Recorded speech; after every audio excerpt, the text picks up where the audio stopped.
사도신경을 고백하심으로 샘물결 교회 가정예배를 하나님께 드리겠습니다. 나는 전능하신 아버지 하나님 천지의 창조주를 믿습니다.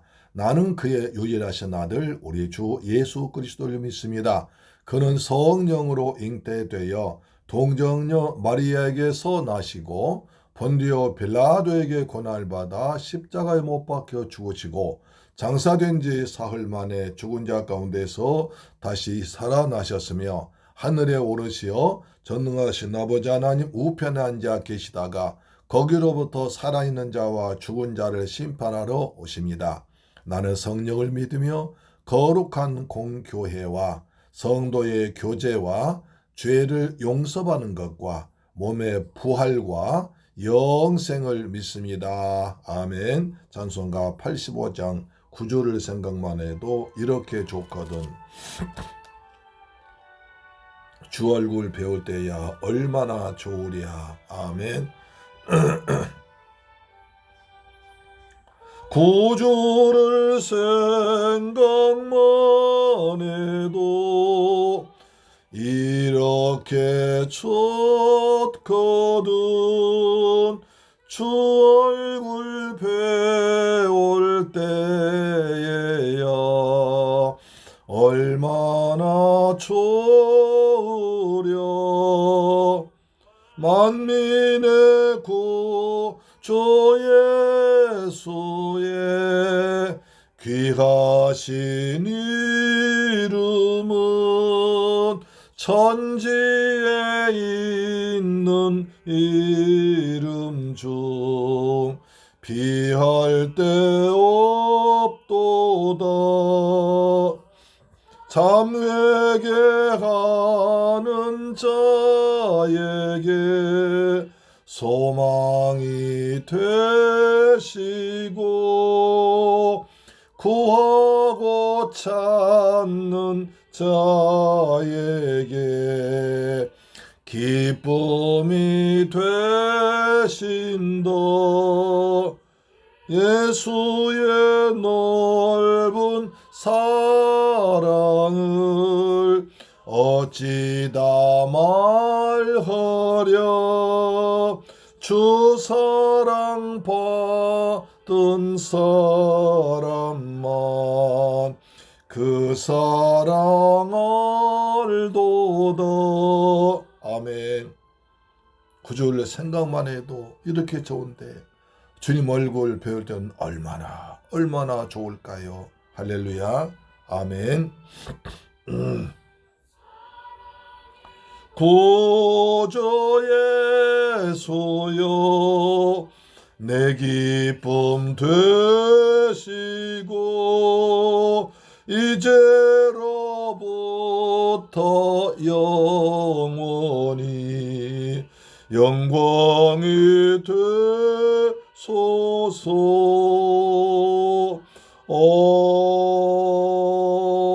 아멘.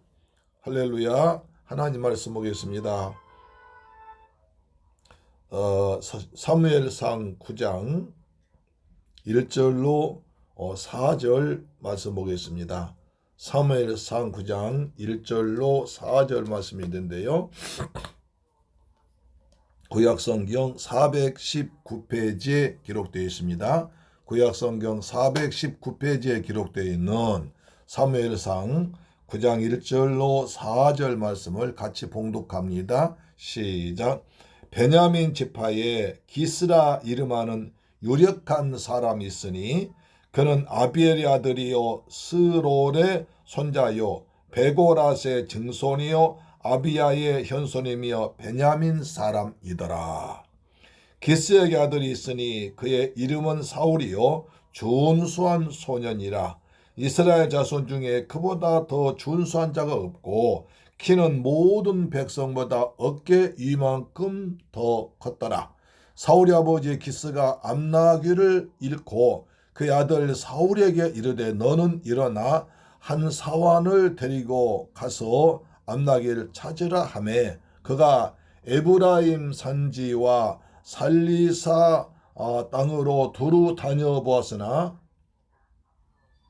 찾지 못하고 사알림 땅으로 두루 다녀 보았으나 그곳에는 없었고 베냐민 사람의 땅으로 두루 다녀 보았으나 찾지 못하니라. 아멘.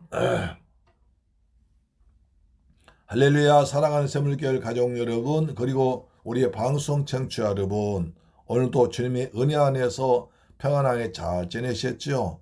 주님께서 베푸신 은혜로 2023년이 우리에게 정말 기념비적인 복되고 그리고 모든 것이 충만한 은혜 가운데 지나는 한 해가 되기를 주님의 이름으로 축복합니다. 아멘. 자, 오늘은 사무엘상 9장 1절로 4절 말씀을 통해서 사울 왕에 대해서 알아보겠습니다.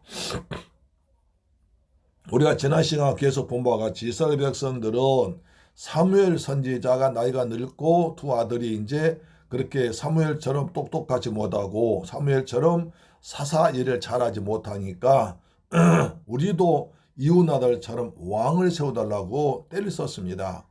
사무엘은 절대로 그것이 기쁜 일이 아니었습니다. 왜냐하면 살아계신 하나님께서 이스라엘 왕이 되셔서 지금까지 그들을 애굽에 세방시키시고 바로 왕을 이기시고 홍해를 건너시고 40년 동안 광야 생활하셨고 거기서 많은 적들을 물리치셨고 이제 가나안 땅 들어와서 이제 하나님의 나라를 세우려는 참인데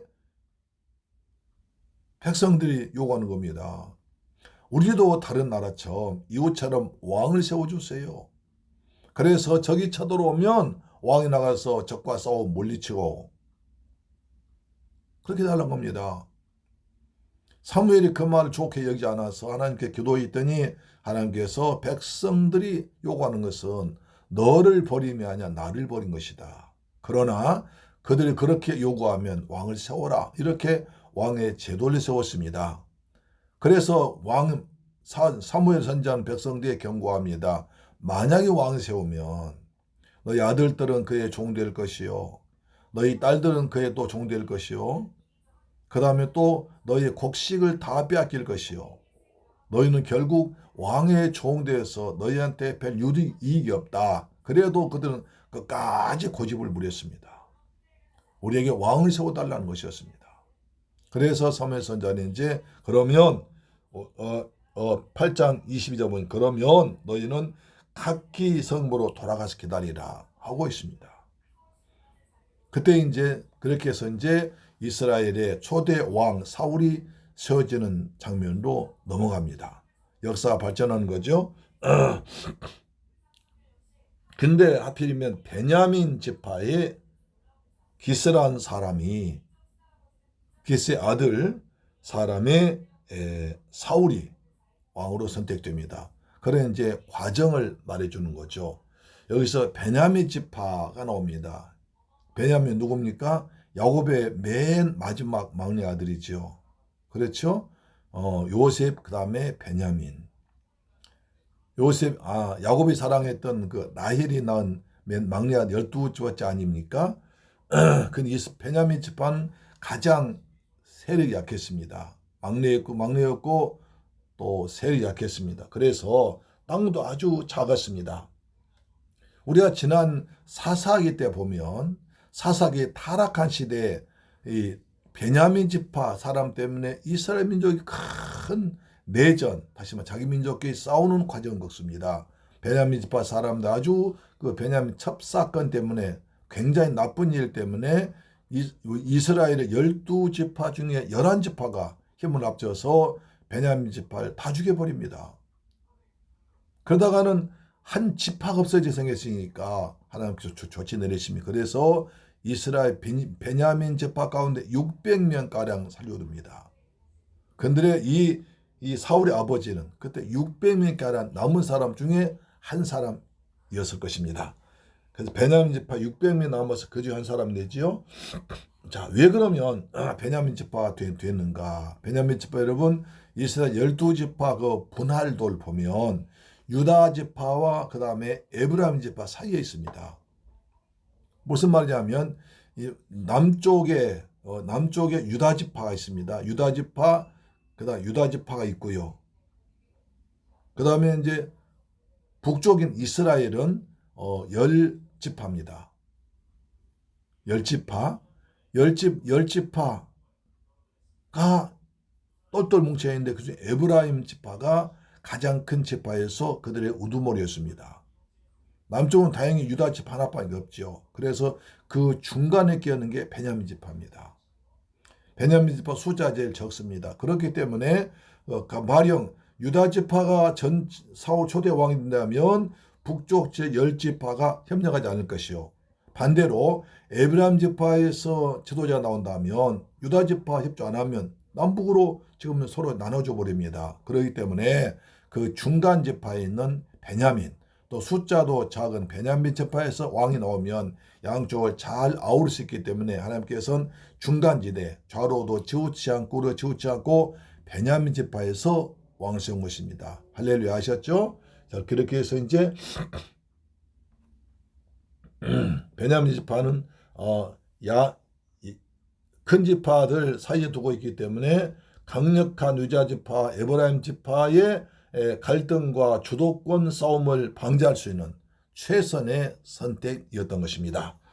그중에 기스라는 유력한 사람이 있었습니다. 유력한 기스의 아들로서 사울이 태어난 거죠. 그는 쭉 이제 사울의 족보가 나옵니다. 자, 그다음에 근데 준수한 소년이었더라. 자, 보십시오. 이 9장 2절 보니까 기스에게 아들이 있으니 그의 이름은 사울이요 준수한 소년이었더라. 그것은 젊고 잘생겼더라. 아주 얼굴이 잘생긴 젊은 사람이었습니다. 그 다음에 또 한 가지를 보면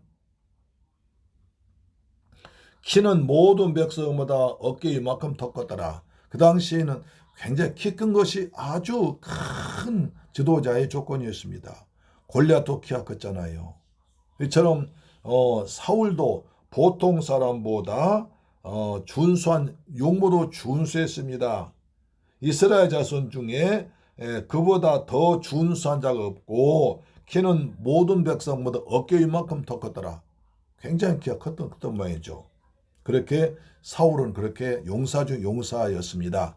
자, 사울의 아버지가 어느 날 기스 이제 뭐 흠집 났다 기스가 아니라 이름이 기스입니다. 기스가 암나귀들을 잃고 그의 아들 사울에게 이르되 너는 일어나 한 사환을 데리고 와서 암나귀를 찾으라. 그래서 중요한 건 암나귀입니다. 암나귀. 고대 사회에서 나귀는 귀족들이 자신의 위험을 과시하면서 즐겨 타고 다니던 동물이었습니다. 나귀. 짐 싣고 다니거든요. 예. 우리도 이제 성이수련 갔을 예루살렘 갔을 때 나귀를 타보았습니다. 상당히 비싸지만 그래도 무거운 짐을 지고 그 바위를 다는 아주 충성스러운 짐승이죠. 그래서 특히 그중에 암나귀는 그것에 온순하기 때문에 순나귀보다 더 귀하게 평가되었고 귀족들이 재산의 어떤 그 과시, 나는 귀족이야, 나는 돈 많은 사람이야, 힘인 사람이라는 과시용으로 나귀를 타고 다녔습니다. 따라서 자 보시오, 유력한 사람 기스가 나귀 몇 마리 잊어버렸다고 이렇게 집착할 것인가? 아니 나귀 몇 마리 잊어버렸다고 그 아들을 그냥 온 이스라엘 다 뒤져서 찾아올 것인가? 또 자기 나귀 찾겠습니까? 쉽지 않죠. 집착한 이유는 암나귀 자체가 그것을 소유한 주인에게는 부와 존귀의 상징이었습니다. 또한 따라서 그것을 잃어버린다는 것은 그 부와 존귀의 상실을 자기의 부와 존귀함을 잃어버리는 것이기 때문에 어떤 그 가져간 사람한테 뺏기는 것이 되기 때문에 그것을 악착같이 찾으려 한 것입니다. 그래서 한 사환을 데리고 와서 기스가 사울에게 말합니다. 암나귀 찾아와라 명령합니다. 그러니까 사울이요 아주 충성스럽게 잃어버린 나귀를 찾으러 아버지의 말씀에 순종해서 사환을 데리고 찾아다니다가 사무엘 선지자 만납니다. 사무엘 선지자 극적으로 만난 장면이 여기서 연출됩니다. 그런데 하나님의 뜻이겠죠. 그렇죠?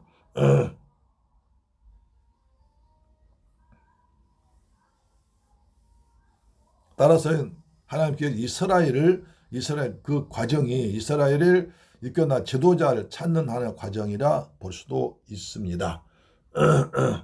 그래서 이로부터 우리는 모든의 주변의 사소한 일까지도 하나님의 손길이 있다는 걸 알 수 있습니다. 자, 기스의 아들 기스가 암나귀 잃어버릴 수 있습니다. 잃어버린 암나귀를 찾기 위해서 자기 아들 사울을 시켜서 그냥 사방으로 찾게 합니다. 그런 과정에서 하나님께서 세우신, 하나님께서 이스라엘 다스리고 계시는 사무엘 선지자를 만나는 것입니다. 그래서 암나귀 찾으러 갔다가 사무엘 선지자만 합니다.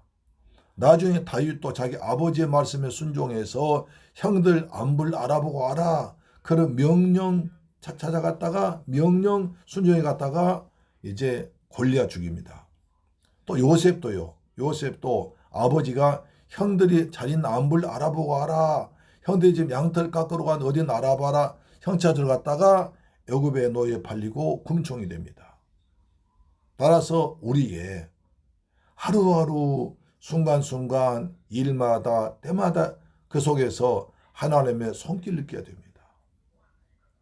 할렐루야. 시시때때로 범사에 하나님의 뜻을 헤아려서 하나님께 뜻이 어디 있는가 하나님께서 인도하심을 자세히 생각하면서 그 말씀에 순종하고 하나님의 내밀하신 또 은밀하게 역사하시는 하나님의 인도하심, 성령 인도하심 따라 순종할 수 있는 열린 귀, 열린 마음으로 살아가기를 주님의 이름으로 축원합니다. 이것이 또한 그 사울이 자기 아버지 말에 순종해서 끝까지 암나귀 찾습니다. 하나님께서는 이스라엘 다스릴 사람을 찾고 있습니다. 누구를 초대 왕 세울 것인가를 찾고 있습니다. 거기에 아버지의 말씀에 순종한 사울이 뽑힌 것입니다. 하나님 말씀에 순종하지 않고 왕을 세우려고 하는 이스라엘 백성들, 그래도 하나님 말씀에 순종할 수 있는 사람을 찾았는데 그 사람이 사울이 뽑힌 것입니다. 물론 나중에 사울이 하나님 말씀에 불순종해서 망했습니다만 그래도 그 당시에는 그래도 사울밖에 하나님 말씀에 하나님께 쓰임만 사람이 없었다는 사실입니다. 우리도 하나님 말씀에 순종해서 날마다 우리의 걸음마다 일마다 때마다 하나님 인도하심을 세밀히 느끼며 살아가는 저와 여러분 되기를 주님의 이름으로 축원합니다. 할렐루야, 아멘. 기도하겠습니다. 할렐루야, 좋으신 아버지 하나님 감사합니다. 찬양합니다. 저희들 사랑하셔서 오늘 또 사무엘상 9장을 통해서 이스라엘 다스릴 자를 찾고 계시는 하나님을 찾습니다. 거기서 사울이 아버지의 말씀에 순종했을 때 하나님은 사울을 왕으로 삼았습니다. 우리도 우리의 모든 범사에 순간순간 크고 작은 일에 하나님의 뜻이 있음을, 하나님 인도하심을 알고 날마다 주의 세밀한 음성과 인도하심에 순종하며 살아가는 복된 저희들 되게 하시사 우리의 걸음이 헛된 걸음 되지 않고 보람찬 길을 갈 수 있도록 주께서 우리의 말씀 따라서 우리 발의 등이요 빛이 인도하신 주님을 찬양합니다. 감사합니다. 예수 그리스도 이름으로 기도드리옵나이다. 아멘. 주 기도 마칩니다. 하늘에 계신 우리 아버지여 이름이 거룩히 여김을 받으시오며 나라에 임하옵시며 뜻이 하늘에서 이룬 것 같이 땅에서도 이루어지이다. 오늘날 우리에게 일용할 양식을 주옵시고 우리가 우리에게 죄 지은 자를 사하여 준 것 같이 우리 죄를 사하여 주옵시고 우리를 시험에 들게 하지 마옵시고 다만 악에서 구하옵소서. 대개 나라와 권세와 영광이 아버지께 영원히 있사옵나이다. 아멘. 할렐루야. 이처럼 여러분의 인생에 풍성한 열매가 조랑조랑 많이 아름답게 맺히기를 축복합니다. 열매 많이 맺혔죠? 아멘. 여러분 성령 열매 주렁주렁 맺히기 바랍니다. 할렐루야. 내일 뵙겠습니다. 아멘.